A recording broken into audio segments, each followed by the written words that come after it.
In this video, let me teach you the way that you can discover Telegram channels. Welcome back to this quick tutorial video on how Connect. Now the straightforward process and through the Telegram app is you can use the search bar on the top and search for particular keywords. For example, if you're trying to watch horror movies inside of Telegram, you can search for that exact particular keyword and you'll be able to see a list of channels that are available inside of Telegram. So you can just pick any one that you want and then you can click on the join option on the bottom.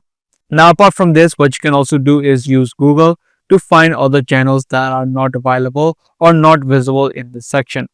So open up a web browser and then you can search for it on the Google search bar. This way you're going to get different suggestions as well as different articles which websites have wrote, so that you can find these Telegram channels. So you can browse through any one of these and you can just click on the join now option, which will then take you straight to the joining list.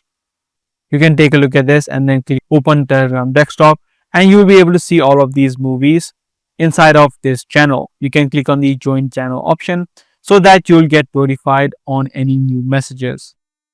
So this is the exact way that you can follow in order to discover channels inside of Telegram. Do give this video a thumbs up and also make sure to subscribe for more future videos just like this.